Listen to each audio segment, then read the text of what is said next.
आदरणीय दर्शक वृन्द, म anti corruption social activist retired colonel Madhav Sundar खड्काको तर्फबाट हार्दिक अभिवादन।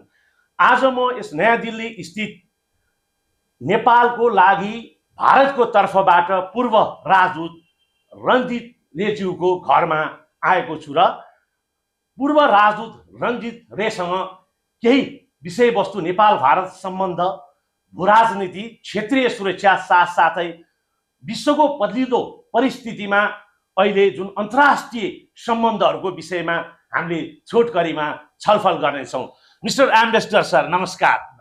आराम हुनुहुन्छ? जी, धन्यवाद। अब मैले चाहिँ हाम्रो धेरै नेपालीले पनि हिन्दी भाषा बुझ्ने र साथसाथै तपाईँ पनि नेपालमा चाहिँ करिब एक कार्यकाल राजदूत हुनुभएको हुनाले म नेपालीमै तपाईँसँग अन्तर्वार्ता लिन्छु र साथसाथै तपाईँले हिन्दीमै उत्तर दिनुहोला र तपाईँलाई केही कन्फ्युजन भइदियो भने चाहिँ I can elaborate in that questions in English. Sir, अहिले जुन किसिमले नेपालमा जुन जेनजी विद्रोह भयो र जेनजी विद्रोह पश्चात जुन सरकार बनेको छ, 36 वर्षीय युवा बालेन्द्र शाह प्रधानमन्त्रीमा नियुक्ति भइसकेको पनि करिब 3 महिना नागिसकेको अवस्था छ। विशेष गरेर भारतले सूक्ष्म रूपले नेपालको राजनीतिलाई निहालिरहेको नै छ र तपाईँ त झन् नेपाल सम्बन्धी एउटा जानकार र नेपालमा करिब एक कार्यकाल राजदूतको भूमिकामा पनि एकदम कठिन अवस्था थियो नेपालमा त्यसबेला। तपाईँ त्यसबेला नेपालको आफ्नो एकदमै सफलतापूर्वक आफ्नो भूमिका सम्पन्न गर्नुभएको र भारतको साथसाथै अन्तर्राष्ट्रिय समुदायले बालेन्द्र शाहको नेतृत्व र पूर्ण मन्त्रीमण्डलको कार्य सम्पादनलाई कसरी निहालिरहेको जस्तो लाग्छ तपाईँलाई? देखिए, हम लोग तो बहुत पॉजिटिवली देख रहे हैं ये जो चेंज हो रही हैं, और ये चेंज हो रही हैं, ये अकाउंटेबिलिटी लोग चाहते हैं, ट्रांसपेरेंसी चाहते हैं, गुड गवर्नेंस चाहते हैं, करप्शन का अंत चाहते हैं। तो ये पूरे हमारे रीजन में अगर आप देखेंगे, रीजन छोड़ के पूरी दुनिया में हो रहा है। तो आजकल अगर आप ग्लोबल सिचुएशन देखेंगे, काफ़ी उथल पुथल है ग्लोबली। कुछ युद्ध चल रहे हैं, इकोनॉमिक संकट आ रहे हैं। तो ऐसी परिस्थिति में मुझे लगता है कि सरकार को बहुत अपनी जनता की आकांक्षाएं जो हैं, उनके एक्सपेक्टेशंस जो हैं, उनको पूरा करना है, और सरकार को बहुत सेंसिटिव और सिंपैथेटिक होना है अपने जनता के प्रति। हमने भारत में भी देखा, अभी जेनजी आंदोलन हुआ एजुकेशन रिफॉर्म्स को लेके।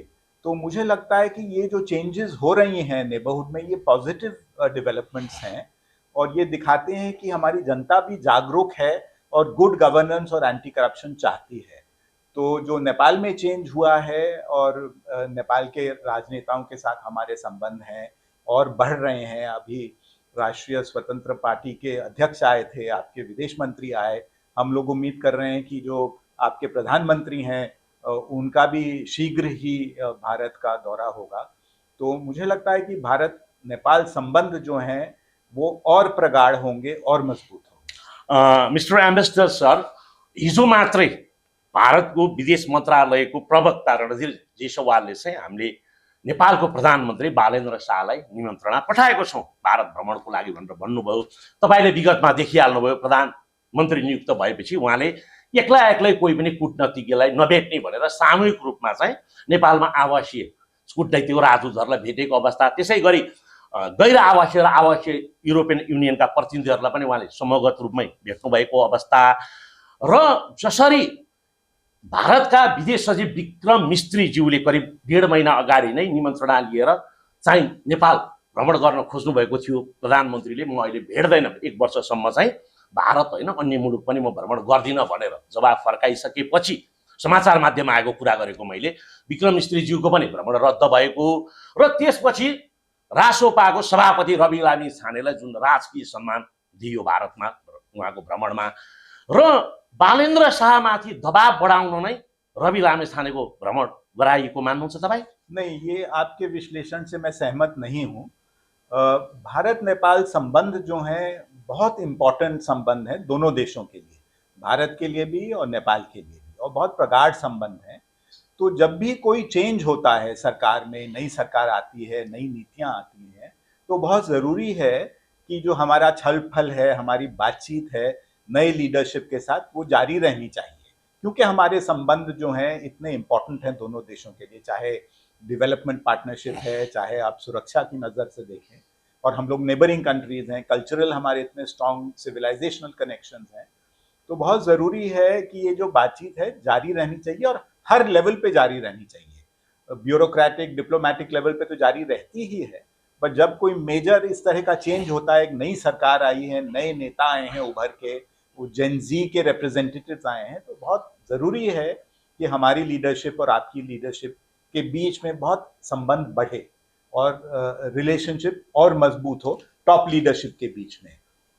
पर हम रिस्पेक्ट करते हैं कि आपके प्रधानमंत्री ने कहा कि मेरी अभी प्रायोरिटीज जो हैं डोमेस्टिक प्रायोरिटीज हैं और इस पे मुझे फोकस करना है और मैं कुछ समय के बाद भारत का भ्रमण करूंगा। मिस्टर एम्बेसडर सर, म हजुरलाई कुरा काट्न चाहन्छु र रवि लामे छानेजीको अब चीन भ्रमण पनि अगस्तको पहिलो हप्तामा हुने समाचार माध्यमहरूमा आइसकेको अवस्था छ र साथसाथै भारत भ्रमण पश्चात जुन नेपालको राजनीतिमा अलिकति हलचल मचिएको रवि लामी छानेको भ्रमण पश्चात हाम्रो सम्माननीय प्रधानमन्त्रीज्यू बालेन्द्र शाहलाई सङ्कटतिर जान पो लागेको हो कि आफ्नो पद भनेर चाहिँ उहाँले आफ्नो मुख्य सल्लाहकार कुमारबेनलाई सुटुक्क भारत पठाएको अवस्था र राष्ट्रिय सुरक्षा सल्लाहकार अजित डोभालसँग भेटघाट गरेको उहाँले भन्ने पनि समाचार माध्यमहरूमा सुनियो। तर कुमारबेनजीले यो चाहिँ सूचनालाई चाहिँ उहाँले चाहिँ हो भनेर भन्नुभएको छैन र नेपालको परराष्ट्र मन्त्रालयले पनि त्यसको पुष्टि नगरिसकेको अवस्था छ। एउटा तपाईँ कूटनीतिज्ञको नाताले के यसरी जुन जुन परराष्ट्र मन्त्रालय थाहै नदिइकन मुख्य सल्लाहकार सडक मार्गको बाटोबाट आएर दिल्लीमा आएर राष्ट्रिय सुरक्षा सल्लाहकारलाई भेट्नु यो आर्ट अफ डिप्लोमेसी अंतर्गत पर्छ सर? देखिए, मुझे इसके बारे में जानकारी नहीं है और किसी संवाददाता ने हमारे ऑफिशियल स्पोक्समैन से कल या परसों पूछा था इसके बारे में, उन्होंने कहा उनके पास भी जानकारी नहीं है, तो इस पे तो मैं टिप्पणी कर नहीं सकता।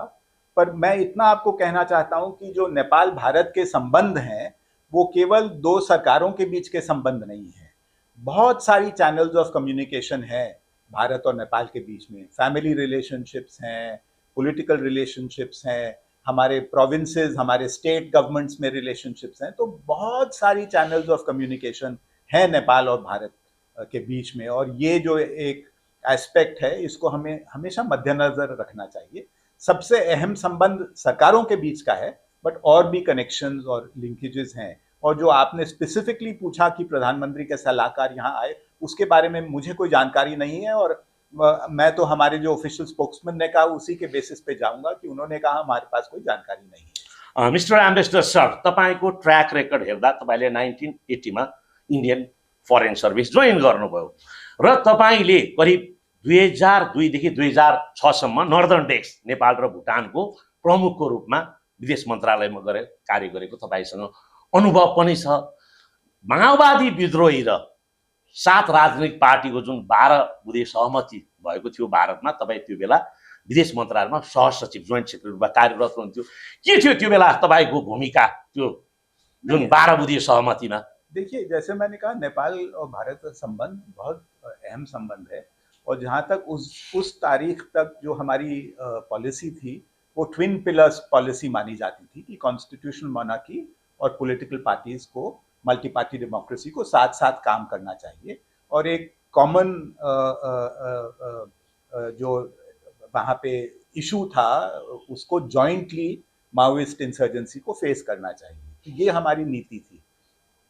जब नेपाल में परिवर्तन आया कि राजा ने पूरी सत्ता अपने हाथ में ली, तब क्या हुआ, जैसे 3 कॉर्नर कॉन्टेस्ट है, तो जब सरकार राजा ने सोचा कि मैं पॉलिटिकल पार्टीज को भी मार्जिनलाइज कर दूंगा और माओइस्ट को भी मैं टैकल कर लूंगा, जब पूरी सत्ता ली तो इसमें क्या होगा। तो जो बाकी 2 फोर्सेस थे उन्होंने बातचीत अपनी शुरू करी और वो बातचीत जो है वो इंडिया में भी हुई।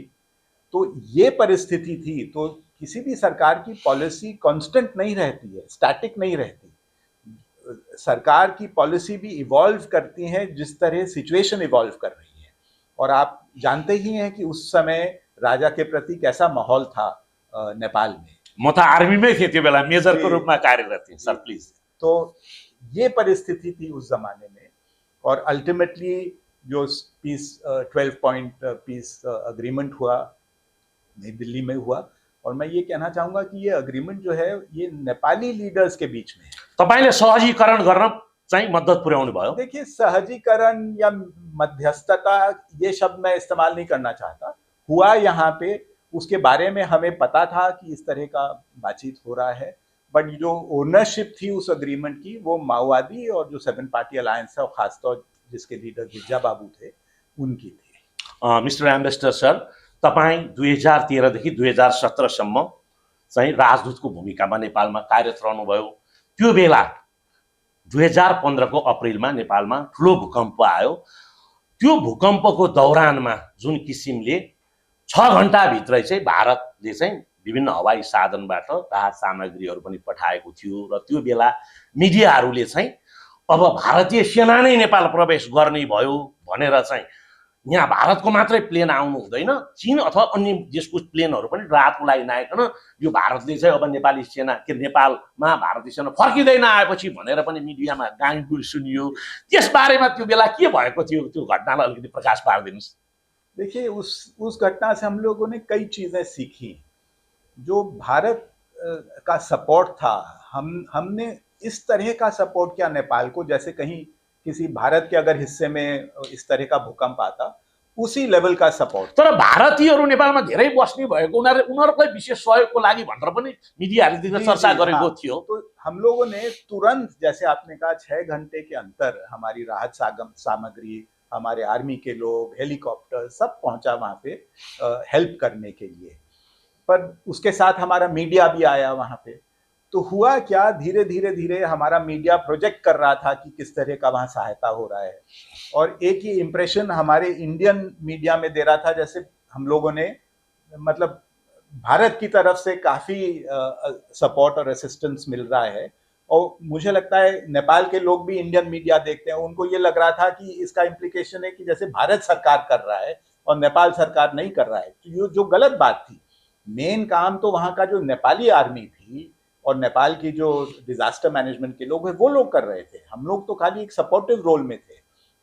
और मैं ये आपसे ये भी कहना चाहूँगा कि ये जो सक्सेस हुआ अर्थक्वेक के दौरान, ये एक मिलिट्री डिप्लोमेसी का बहुत इंपॉर्टेंट एस्पेक्ट था, क्योंकि हमारी दोनों आर्मीज के बीच का संबंध इतना प्रगाढ़ था, इतना स्ट्रांग था। ये पूरा जो ऑपरेशन मैत्री था, रिलीफ एफर्ट था, बहुत स्मूथली गया।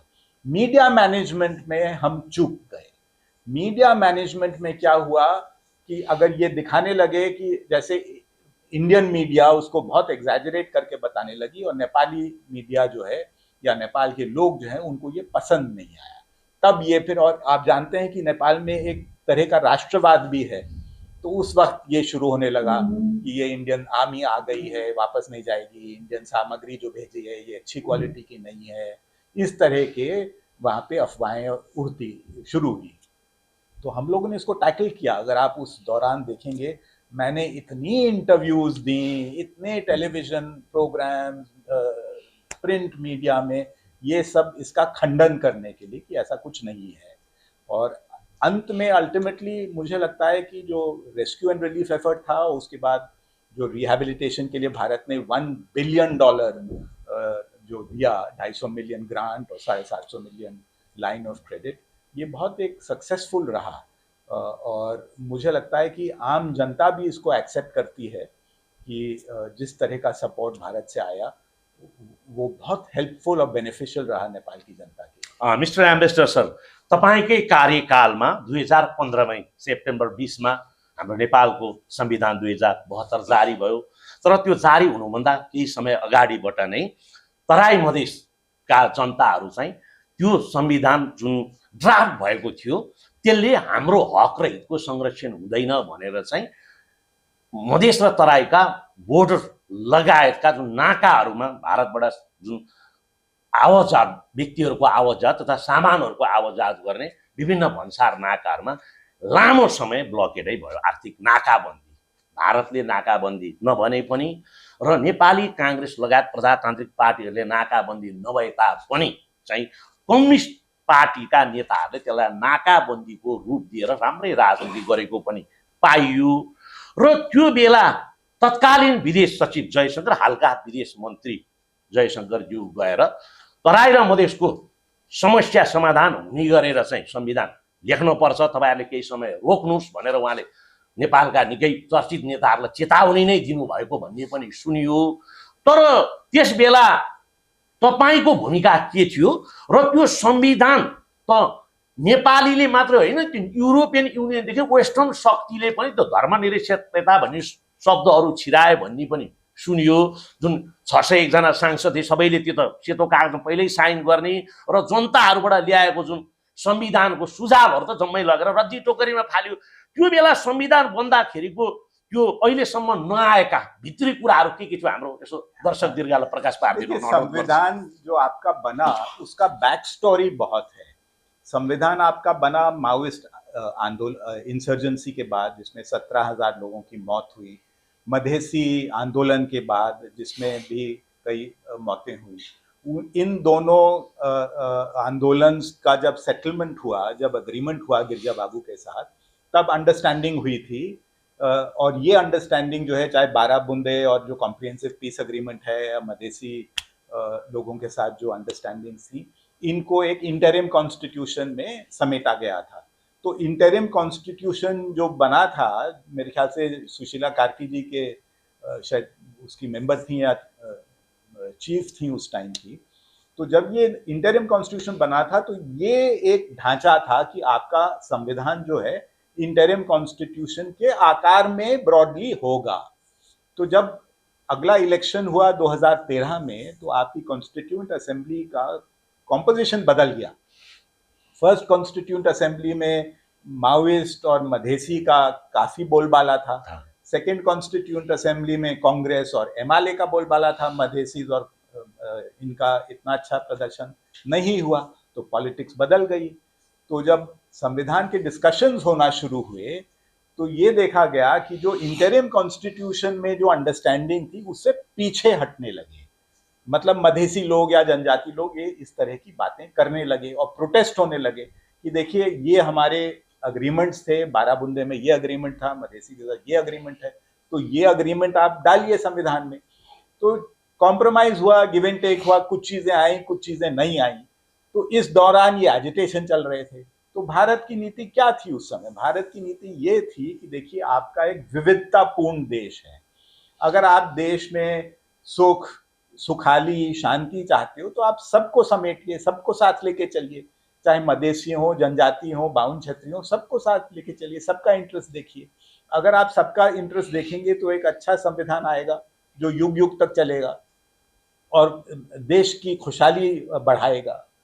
तो हम लोगों का यही व्यू था। हम लोग ये नहीं कह रहे थे कि ये करिए वो करिए, इतने प्रदेश उतने प्रदेश। हमारा ये था कि आप लोग बातचीत करके सबको समेटिए। ऐसा मत करिए कि कुछ तबके के लोगों को बिल्कुल नज़रअंदाज कर दें, उनकी बात ही ना सुने। तो जयशंकर जी जब गए थे उनका यही कहना था कि देखिए अभी भी समय है, आप उनसे मिल बैठ के बातचीत करके कुछ कॉम्प्रोमाइज करिए, नहीं तो इस तरह का जो एजिटेशन चल रहा है वो चलेगा। और आपको याद होगा कि संविधान अडॉप्ट होने से पहले भी कई मौतें हो चुकी थी तराई में, एजिटेशन काफी चल रहा था। तो संविधान अडॉप्ट होने के बाद ये एजिटेशन और बढ़ा। और जब जयशंकर जी वहां गए थे तो उन्होंने 2 ही चीजें कही थी। ये कहा था देखिए संविधान तो आप बना ही लेंगे, दुनिया भर एक्सेप्ट भी कर लेगी, पर अगर भारत उसका पूर्ण तरह से समर्थन नहीं करेगी तो कहीं ना कहीं एक कमी रहेगी। और दूसरा उन्होंने ये भी कहा कि ये मत भूलिए कि जो अग्रीमेंट्स हैं, चाहे 12 बूंदा है, मधेसी है, उसमें कहीं ना कहीं भारत की भी संलग्नता थी। तो एक हमारी तरफ से भी एक मॉरल कमिटमेंट या अंडरस्टैंडिंग था। मुझे जनजाति नेता और मधेसी नेता आके कहते थे कि देखिए आप लोगों ने, आपकी वजह से हम लोगों ने ये सारी चीजें अग्री की, अब ये हमें कुछ नहीं मिल रहा है। तो ये परिस्थिति थी। तो हमारा जो पॉइंट ऑफ व्यू, जो आपके नेताओं से जयशंकर जी ने कहा, मैंने कहा, सबने कहा, हमारे प्रधानमंत्री भी गए थे, यही एक बात थी कि देखिए आप सबको साथ लेके चलिए, नथिंग एल्स। ये एक कहानी है। मिस्टर एम्बेसडर सर, तपाईले धेरै मिडियाहरुमा जुन अभिव्यक्ति अथवा इन्टरभ्यूहरु दिनुभएको छ, नेपालमा भारतले शान्ति र स्थिरता स्ट्याबिलिटी चाहन्छ र मुख्य भनेको हाम्रो खुला सिमाना 1880 किलोमिटरमा विभिन्न जुन क्रियाकलापहरू चाहिँ विगतमा कति आतङ्ककारी क्रियाकलाप जस्तै तपाईको डिसेम्बर 24, 1999 मा चाहिँ IC-814 हाइज्याक भयो र विगतमा मिर्जा दिलसाद बेगको 1998 मा हत्या भयो र जमिन शाहको 2010 मा हत्या भयो। मिर्जा दिलसाद बेग र जमिन शाहको मैले किन जोड्न खोजेको भने पाकिस्तानी आतङ्कवादीहरूको नक्कली नोट लगायतका क्रियाकलापहरूमा उहाँहरूको कता कता कनेक्सनहरू देखियो भन्ने पनि त्यो बेलाको समाचार माध्यममा आएको छ। एकजना अहिले पहिला ऊ एउटा आर्मीमै हुने लकी बिस्ट भन्नेले नै मैले गएर चाहिँ एउटा नेपालको कुन चाहिँ ठाउँमा गोली हानेर आएको जमिन शाह त उहाँले भन्नु भएन, यस्तो यस्तो थियो परिकल्पना मोटरसाइकलमा गएर भनेको पनि सुनियो। र त्यो बेला हाइज्याक हुँदा मोसाद अजहर, यो मुस्ताक जाहिर र सैयद सिख जस्ता आतङ्कवादीहरूलाई छोड्नुपर्ने अवस्था थियो र तत्पश्चात जहिले पनि भारतको नेपालसँग सुरक्षा चासो र जुन हाम्रो त्रिभुवन अन्तर्राष्ट्रिय एयरपोर्टमा अहिले पनि ल्याडर सेक्युरिटी भर्याङमा पनि तपाईँहरूले सुरक्षा चेक जाँच गर्ने व्यवस्था मिलाएको छ।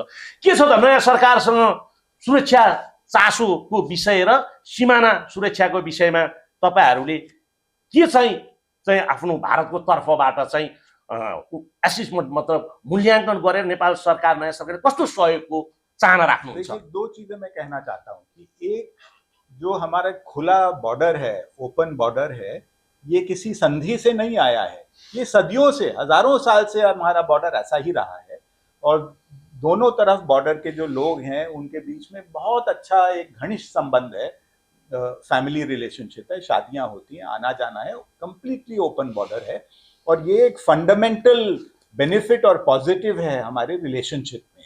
मैं तो भारत नेपाल की परिकल्पना, रिश्ते की परिकल्पना भी नहीं कर सकता अगर ओपन बॉर्डर नहीं होगा, तो ये फंडामेंटल है। बट क्या होता है ना, अगर ओपन बॉर्डर होता है तो इसका मिसयूज भी करते हैं, जैसे हमारे जैसे देखने वाले लोग हैं और किसी कंट्री के, भारत के नहीं, नेपाल के नहीं, किसी और कंट्री साउथ एशिया के हो सकते हैं, वो मिसयूज करते हैं। जैसे आपने कहा वो फेक करेंसी का काम होता है, टेररिज्म का काम होता है, हथियार का काम हो सकता है, कई तरह के काम हो सकते हैं। तो इसको नियंत्रण में लाना तो जरूरी है, पर कैसे आप नियंत्रण में लाएंगे? ओपन बॉर्डर को बंद करके तो नहीं लाएंगे। तो इसमें हमारे सिक्योरिटी फोर्सेस जो हैं उनका बहुत इंपॉर्टेंट रोल होता है, चाहे बॉर्डर गार्डिंग फोर्सेस हों, आपकी आर्म पुलिस फोर्स है, हमारी सशस्त्र सीमा बल है, चाहे हमारे इंटेलिजेंस सर्विसेज हों दोनों कंट्रीज में, चाहे हमारे मिलिट्री के रिलेशनशिप्स हों, तो हमें अच्छी इंटेलिजेंस चाहिए, अच्छे रिलेशनशिप चाहिए। और मैं समझता हूं कि अगर बॉर्डर एरिया के लोगों के बीच में अच्छा रिलेशनशिप होगा तो हमारी इंटेलिजेंस भी बहुत अच्छी होगी। और मुझे लगता है कि पिछले 2-3 दशकों में अगर आप देखेंगे, 2 दशकों में बहुत अच्छा रिलेशनशिप है हमारे सिक्योरिटी फोर्सेस के बीच में, और बहुत इस तरह के आतंकी लोग या जो इस तरह का स्मगलिंग का काम कर रहे हैं पकड़े भी गए हैं। तो ये एक बहुत स्ट्रांग रिलेशनशिप है और ये रिलेशनशिप हर सरकार के साथ रही, चाहे कांग्रेस की सरकार हो, चाहे एमआलए की सरकार हो, चाहे कोई भी सरकार हो। और हम समझते हैं कि अब आपकी बालेंद्र शाह की नई राष्ट्रपा की सरकार है, इसके साथ भी हमारा संबंध बहुत स्ट्रांग। मिस्टर एम्बेसडर सर, तपाईँहरूले भन्नुभयो कि विभिन्न स्मगलिङ र विभिन्न हात हतियार स्मगलिङ लगायत अपराधिक क्रियाकलापमा चाहिँ सीमामा व्यक्तिहरू पक्रेको पनि छ भनेर भन्नुभयो। अब हेर्नुहोस् त, नेपालका किसानहरूले भारतले G2G गरेर किसानहरूलाई मल आउँदैछ, हामी मलको कमी हुन दिँदैनौँ भनेर 2 महिना अगाडि रणधीर जयसवालले, विदेश मन्त्रालयको प्रवक्ताले बोल्नु पनि भएको थियो।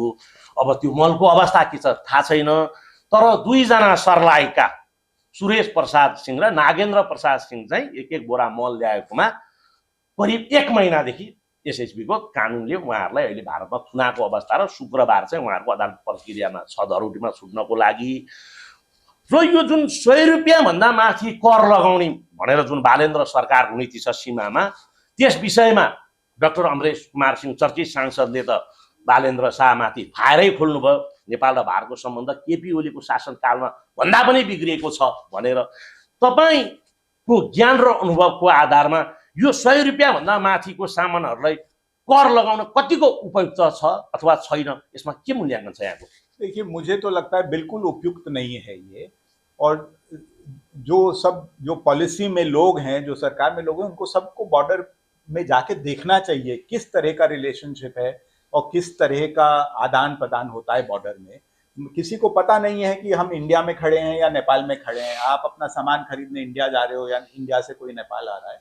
इस तरह का रिलेशनशिप है और ये बहुत इंपॉर्टेंट रिलेशनशिप है, इसको बना के रखना चाहिए। इस रिलेशनशिप में दरार नहीं आना चाहिए। और मैं समझता हूं कि जो 100 रुपए का कर है, ये तो अपसर्ड है बिल्कुल। आज की तारीख में अगर आप 100 रुपए से ज्यादा का सामान लाए, उस पर कर लगेगा, मुझे तो लगता है कि ये तो इतना ब्यूरोक्रेटिक नाइटमेयर होगा और इम्प्लीमेंट भी नहीं हो सकता। ओपन बॉर्डर हमारा है।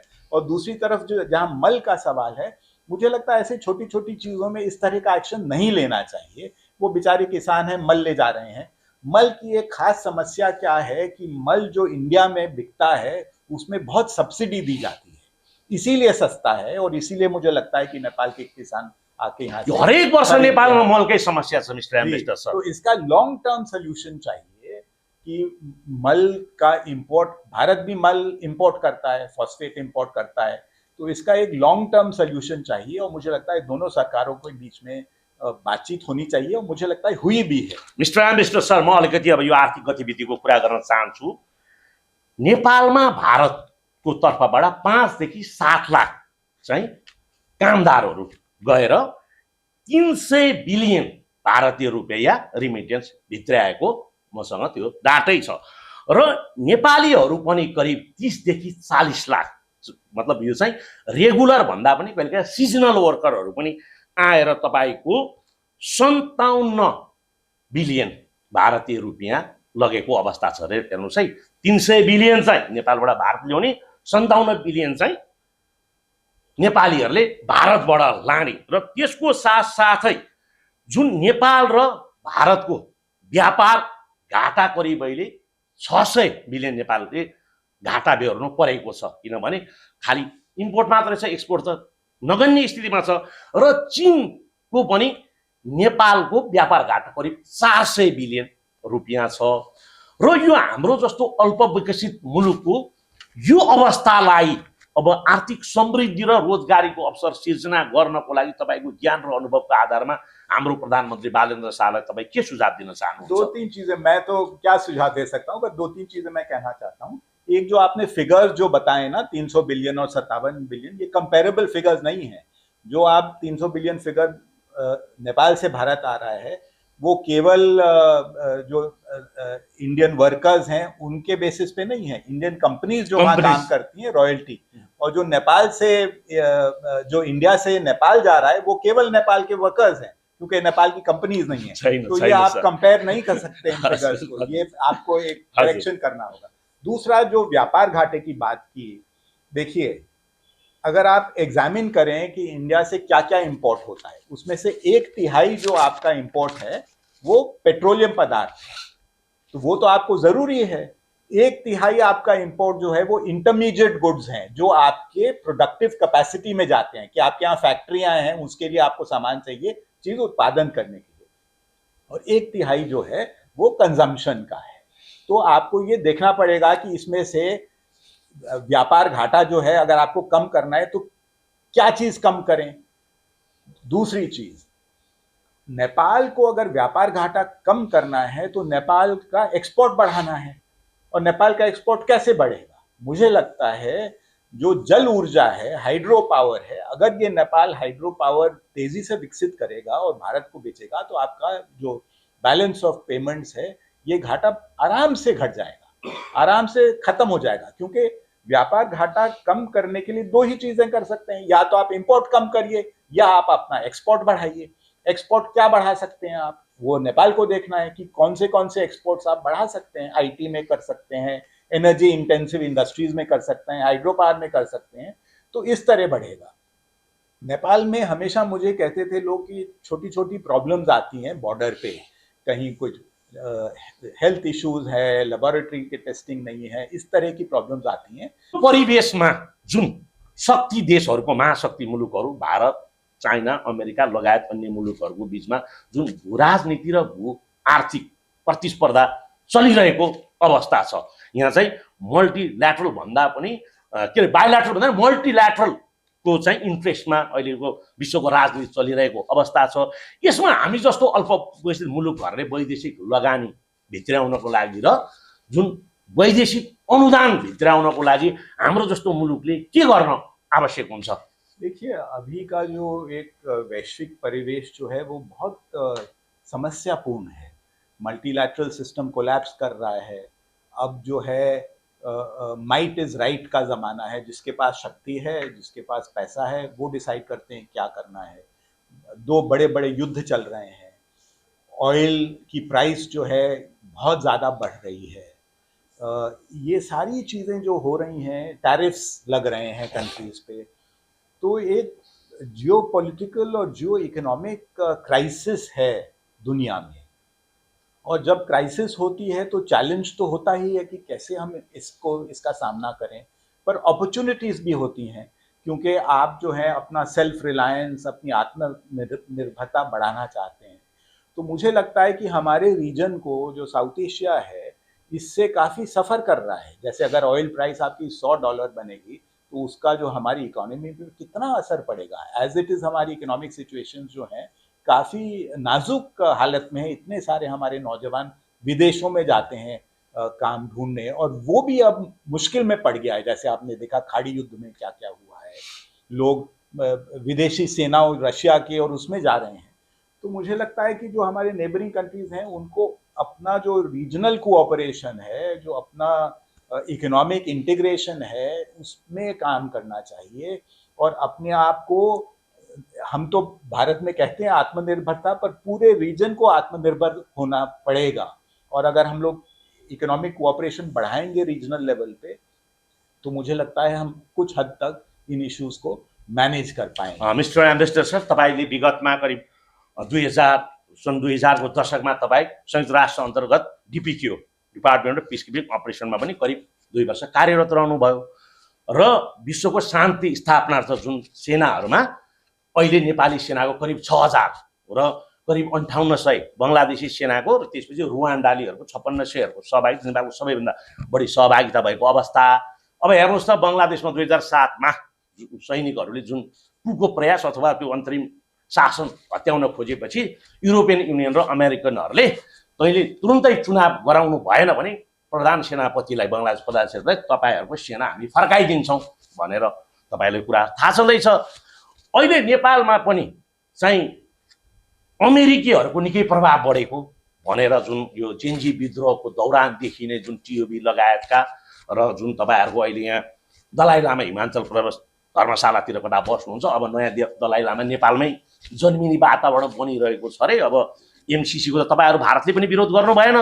अब एसपिपी चाहिँ चाँडै पास हुँदैछ अरे, यो बालेन्द्र सरकारले भन्ने पनि मिडियामा र सोसियल एक्टिभिस्टहरूले भनिरहेको अवस्था छ।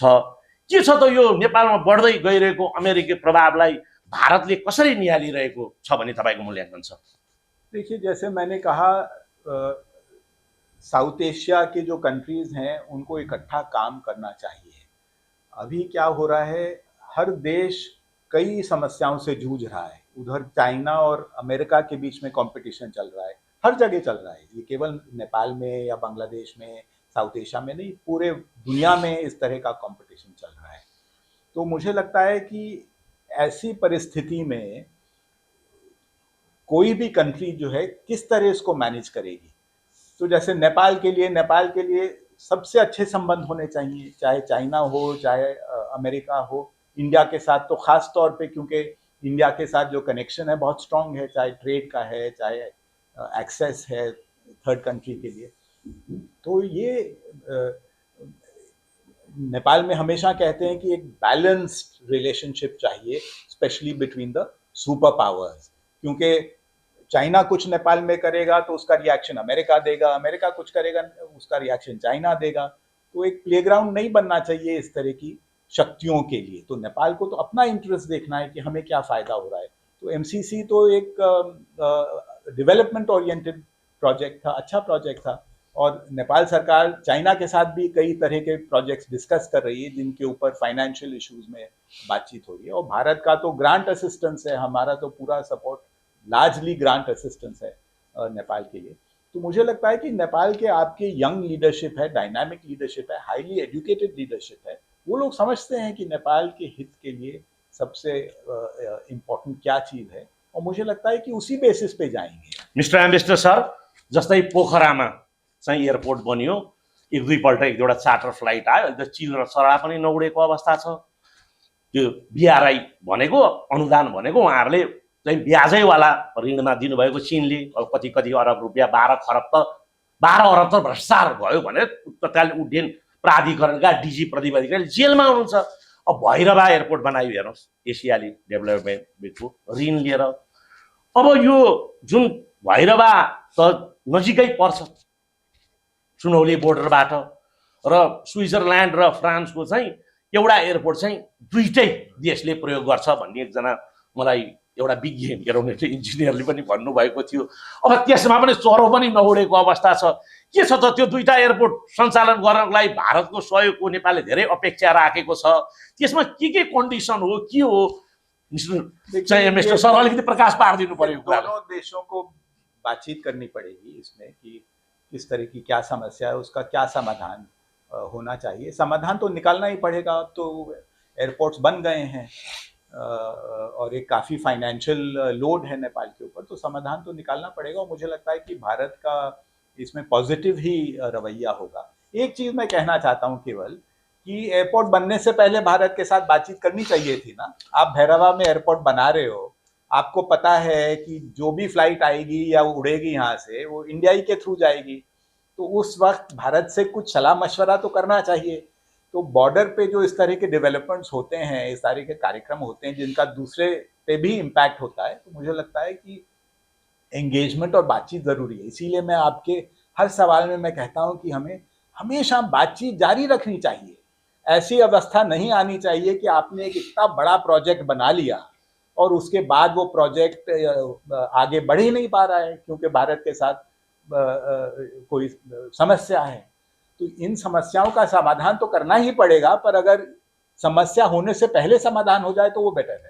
मिस्टर एम्बेसडर सर, विगतमा 1998मा माधुरी दीक्षितले पनि भारत चाहिँ नेपाल चाहिँ भारतकै एउटा अङ्ग हो भनेर कथा बोल्नु भएछ। अब जानेर नजानेर पछि ऋतिक रोशनले पनि सन् 2000मा त्यस्तै बोल्दाखेरि त ठुलो राइट्स चाहिँ भएर नेपालमा कति युवाहरूको मृत्यु नै भएको अवस्था थियो। र यहाँले एउटा इन्टरभ्यूमा चाहिँ कहिलेकाहीँ बुद्ध चाहिँ भारतमा जन्मेको हो भनेर कथा दिँदाखेरि नेपालमा अर्को राइट्स हुने सम्भावना पनि देखियो विगतमा। र नरेन्द्र मोदी हालका प्रधानमन्त्रीज्यूले 2022मा लुम्बिनी भ्रमण गर्नुभयो बुद्ध जयन्तीको दिन। त्यसबाट प्रधानमन्त्री शेरबहादुर देउवा हुनुहुन्थ्यो।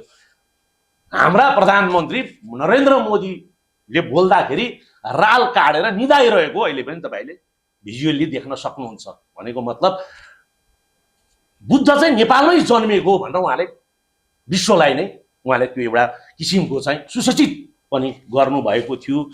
यस्ता किसिमका कहिलेकाहीँ सेलिब्रिटीहरूले मिडियामा बोल्दाखेरि कस्तो किसिमको प्रभाव परेर जुन किसिमका जुन राइट्सहरू हुलदङ्गाहरू हुन्छ, यसलाई चाहिँ यो कसरी नियन्त्रण गर्नुपर्छ भन्ने यहाँको मूल्याङ्कन छ? देखिए, एक सबसे पहले जो मैं समझता हूँ ना कि नेपाल हमारे देश के इतने करीब है, पर लोग जानते नहीं हैं नेपाल को अच्छी तरह।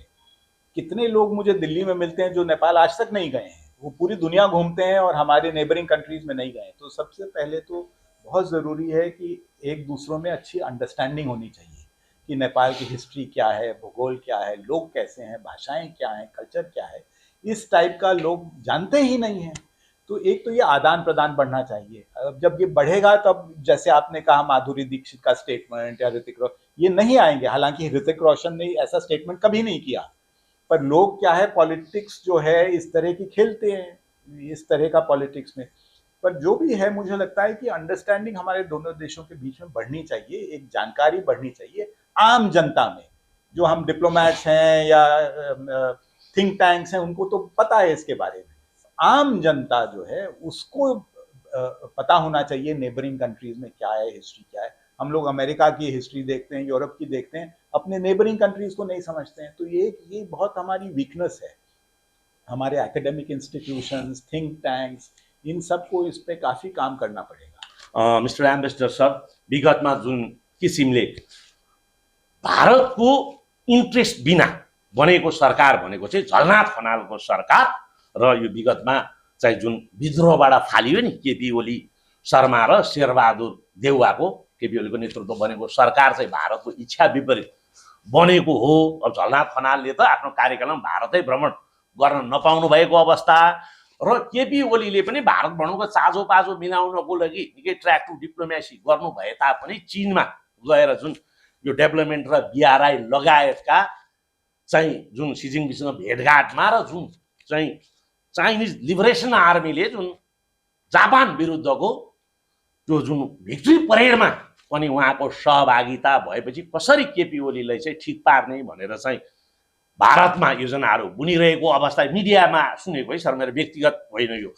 र जुन किसिमले जुन एउटा युवाहरूले चाहिँ जुन सामाजिक सञ्जाल बन्द भएपछि उहाँहरूले सरकार बदल्ने भन्दा भ्रष्टाचारको कम गर्ने, कसरी नियन्त्रण गर्ने र सामाजिक सञ्जाल खोल्ने भनेर चाहिँ जुन 23 गतिको घटनामा 19 जना बालकहरूको मृत्यु भइसकेपछि जुन 24 गतिको विध्वंस त तपाईँले त्यसपछि कतिवटा टेलिभिजनमा नेपालको त्यो समसामयिक विषयको इन्टरभ्यू तपाईँको 10औं इन्टरभ्यू हो, मैले पनि हेरेको छु। त्यो विध्वंसमा चाहिँ टिओबी लगायतका अन्य चाहिँ विदेशी शक्तिहरूको पनि चाहिँ भित्रभित्रै साँठगाँठ भएको पनि सुनियो मिडियाहरूमा। र त्यो आन्दोलन यसरी जाला भनेर त अब विशेष गरेर छिमेकी मुलुक भारत र चीनले त आशंकै नगरेको अवस्था र साथसाथै त्यो भोलिपल्टको घटनापछि चाहिँ केपी ओलीलाई ठेगान लगाउने यही नै बेला भनौँ त हेलिकप्टर चढेर भाग्नु पर्यो। त्यसमा केही भारतको भित्री अङ्गहरूको हात रहेको, सरकार पक्षको होइन, विभिन्न त हुन्छ नि त विभिन्न सङ्गठन, त्यसको हात रहेको भन्ने पनि अनुमान लगाइरहेको छन्। के त्यो साँच्चीको हो त मिस्टर एम्बेसडर सर? ये सारे रूमर्स और इस तरह की अफवाहें उठते हैं। जहाँ तक भारत का सवाल है, हमें जो भी सरकार नेपाल में आएगी उसके साथ काम करना पड़ेगा, क्योंकि हमारे जो रिलेशनशिप है इतनी इम्पोर्टेंट है, इतना क्रिटिकल है। तो चाहे आपको सरकार पसंद है नहीं पसंद है, चाहे आपको लीडर पसंद है नहीं पसंद है, आपको काम करना ही पड़ेगा। और नेपाल को भी भारत में जो भी सरकार आएगी काम करना पड़ेगा। तो मुझे लगता है कि इसी बेसिस पे हमें चलना है कि आप इंडिविजुअल्स के ऊपर मत जाइए, आप ये देखिए कि आपके दोनों देशों के हित क्या हैं और उस हित में काम करना है। अब हमारी कंट्रीज दोनों डेमोक्रेसीज हैं और हमें पता है तरह तरह की पॉलिटिकल पार्टीज हैं। हर पॉलिटिकल पार्टी मुद्दा ढूंढती है जिसके बेसिस पे वो पॉपुलर बने, आगे आए। तो इस तरह की अफवाहें चलती हैं। जब मैं नेपाल में था तो लोग कहते थे Nepal is the conspiracy capital of the world, Kathmandu is the conspiracy capital of the world. तो ये तो इस तरह की बातें चलती रहती हैं और मुझे पता नहीं कितना सच है नहीं है जो इश्यूज आपने रेज किए। पर जैसे मैंने कहा, बॉटम लाइन ये है कि जो भी सरकार आएगी, चाहे नेपाल में हो चाहे भारत में हो, हम दोनों को मिल के अच्छी तरह काम करना होगा, दोनों के देशों के हित में और लोगों के। मिस्टर एम्बेसडर सर, अब हामी कार्यक्रमको करिब अन्तमा पनि आइपुगेछौँ, किनभने तपाईँको अर्को प्रोग्राममा जानुपर्ने कारणले मसँग टाइम छ सरसँग अर्को 1-1.5 घन्टा पनि म छलफल गर्न सक्छु। विशेष गरेर तपाईँले केही अन्तर्वार्ताहरूमा नेपाल भनेको यस्तो प्रकृतिको सुन्दरताले भरिएको मुलुक र विश्वको 10वटा उच्च हिम श्रृङ्खलामध्ये 8वटा त नेपालमै रहेको अवस्था, र तपाईँ प्रत्येक वर्ष नेपालमा गएर ट्रेकिङ पनि गर्छु भनेर पनि अभिव्यक्ति दिनुभएको थियो। र तपाईँले चाहिँ अन्नपूर्ण बेस क्याम्प लगायतमा चाहिँ सबैभन्दा तपाईँलाई मन परेको चाहिँ डोल्पाको सेफ अफ सुन्डुमा पनि म गएँ, चाहिँ रिटायर्ड भइसकेपछि 2019 सालतिर भनेर अभिव्यक्ति दिएको छ। प्रत्येक भारतीयलाई तपाईँले एकपल्ट रिलिजियस टुरिज्म पशुपतिनाथ मुक्तिनाथको पनि नाम लिनुभयो। के छ त यो हाम्रो जुन सफ्ट पावर टुरिज्म, योदेखि लिएर हाइड्रो पावरदेखि लिएर जुन छन् हाम्रा सफ्ट पावर, त्यसलाई कसरी प्रयोग गर्नुपर्छ भन्ने यहाँको धारणा छ? देखिए, आपकी कंट्री जो है मुझे लगता है दुनिया में एक सबसे खूबसूरत कंट्रीज में से एक है। आपकी कंट्री में सब है, चाहे माउंटेन्स हैं, ब्यूटीफुल हिमालयन पीक्स हैं, गेम पार्क्स हैं, तराई का कल्चर है, रिलीजियस टूरिज्म है, एडवेंचर टूरिज्म है। तो किसी को किसी भी तरह का इंटरेस्ट है आपको नेपाल में मिलेगा। तो मुझे लगता है कि ये एक बहुत बड़ा सॉफ्ट पावर है नेपाल का, और टूरिज्म आपकी इकोनॉमी के लिए भी एक बहुत इम्पोर्टेंट सेक्टर है, एम्प्लॉयमेंट के लिए भी और फॉरेन एक्सचेंज अर्निंग के लिए। मुझे लगता है कि इस पे फोकस करना बहुत ज़रूरी है, और मुझे पता है कि आपकी सरकार इस पे बहुत तवज्जो दे रही है और बहुत काम चल रहा है। और अभी मुझे किसी ने बताया कि पोखरा अगर आप जाइए आज की तारीख में तो इंडियंस इतने लगे हुए धेरै हैं नै वहाँ अहिले। पोखरा में, जो हमारा जो डिजिटल फाइनेंशियल कनेक्टिविटी हो गया है और जो यातायात का आना जाने का ईजियर हो गया है, और भारू का जो इशू था वो कुछ हद तक रिजॉल्व हो गया है। तो मुझे लगता है इन सब चीज़ों से टूरिज्म भी बहुत बढ़ रहा है और टूरिज्म के साथ अंडरस्टैंडिंग भी आएगी, और मुझे लगता है दोनों देशों के रिलेशनशिप्स मजबूत होंगे। तो सॉफ्ट पावर आपकी एक बहुत इंपॉर्टेंट धरोहर है, इसको आपको अच्छी तरह प्रयोग करना। समसामयिक विषयवस्तुमा नेपाल र भारत सम्बन्ध अझ प्रगाढ गर्नको लागि जुन किसिमले एउटा राम्रोसँग पोजिटिभ साथ एउटा नेपालप्रति माया सहितको जुन धारणाहरू व्यक्त गर्नुभयो, म त्यसको लागि तपाईँलाई धेरै बहुत बहुत हार्दिक धन्यवाद। धन्यवाद दिन चाहन्छु।